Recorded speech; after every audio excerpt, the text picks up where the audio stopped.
You know, when you look out across the ocean, it feels familiar, right? Almost peaceful. But today, we're not staying on the surface. We're going down. We are about to take a journey through this hidden vertical world, a place of crushing pressure and honestly, bizarre life, all the way down to the deepest point on planet Earth. So let's get started. Because that calm blue surface, it's really just a mask. It hides a world so alien, so extreme, it might as well be on another planet. Underneath it all are these layers, and each one gets stranger and more hostile than the one before it. So we're leaving behind everything we know, that warm, sunlit water full of creatures we recognize, and we're descending into this alien realm. And with every single meter we drop, the light's gonna fade, the temperature's gonna plummet, and the pressure will build to levels that are just hard to imagine. But life, well, life finds a way. Okay, our descent begins. We're starting in the part of the ocean that feels the most like home, but it's also the foundation for pretty much all life on Earth. This is the epipelagic zone, also known as the sunlight zone. It goes down about 200 meters, or 650 feet. It's the only layer that sunlight can really get to. And what's really fascinating here is the oxygen. This super thin layer is where microscopic phytoplankton are hard at work, and they produce roughly half of all the oxygen on our entire planet. And that whole process kicks off the entire global food chain. You've got phytoplankton getting eaten by zooplankton, which are then eaten by small fish like tuna and mackerel, who are then hunted by sharks and dolphins. This bustling, vibrant world is basically the engine for the whole ocean. But we're leaving it behind. We're now passing the 200-meter mark. The brilliant blue is fading into this murky gray. Welcome to the twilight zone, where the rules of the surface just don't apply anymore. Down here, between 200 and 1,000 meters, sunlight is just a distant memory. The pressure is seriously mounting, and the water is getting colder. But don't make the mistake of thinking dim means dead. Not at all. Scientists believe this zone has a greater biomass of fish than the rest of the ocean combined. And this number is why. Scientists estimate there are literally quadrillions of these little bristle-mouthed fish living in this zone. That is very likely more than any other vertebrate on the entire planet, and they're all living right here in the semi-darkness. It's unbelievable.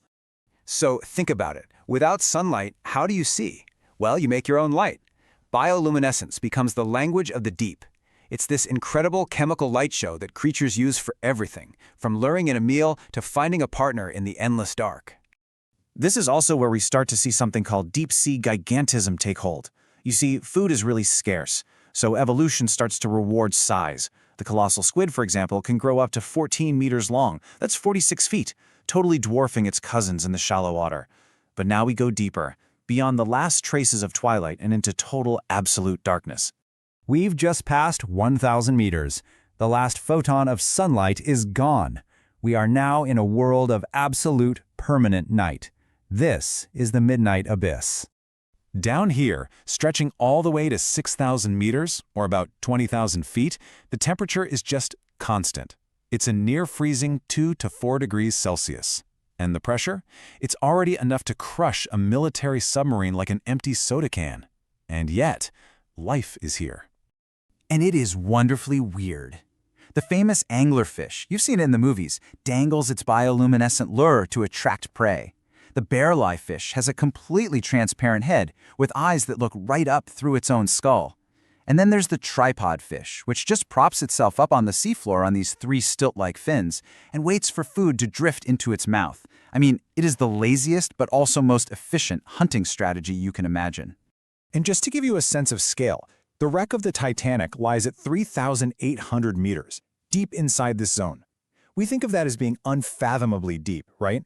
But for our journey today, it's barely even halfway to the bottom. Okay, we've now passed 6,000 meters. We are no longer in what you'd call the open ocean. We are entering the Hadal Zone, named after Hades, the Greek god of the underworld. And trust me, the name fits. The Hadal Zone doesn't just exist anywhere. It's only inside these deep-sea trenches, these massive chasms that are carved into the planet's crust. The pressure here is astronomical, and the temperature is just hovering above freezing. These really are the most remote, unexplored places on Earth. And this is where life's tenacity is just brilliantly illustrated. With absolutely no sunlight, life here is powered by something called chemosynthesis, basically microbes that literally eat chemicals coming out of the rocks. And this supports a whole food chain of scavengers like these giant amphipods. They look kind of like shrimp and can grow up to 30 centimeters long. And now, for our final destination, we're descending into the deepest of all the trenches, into a single point known as the Challenger Deep. This is the very bottom of the world. Humankind's journey here has been slow and incredibly difficult.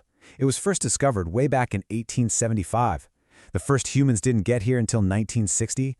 Then, get this, there was a 52-year gap before filmmaker James Cameron went down by himself. And it was only recently, in 2019, that explorer Victor Vescovo started making multiple dives, truly opening up this final frontier. On one of those dives, Vescovo reached the absolute bottom. That's nearly 11 kilometers or 7 miles straight down, the most remote, most inaccessible location on the entire planet. And what do you think he saw? He found a plastic bag and candy wrappers. It's a pretty sobering reminder that our reach, our footprint, extends even to places we've barely even begun to understand. But he also found life, and it is just incredible.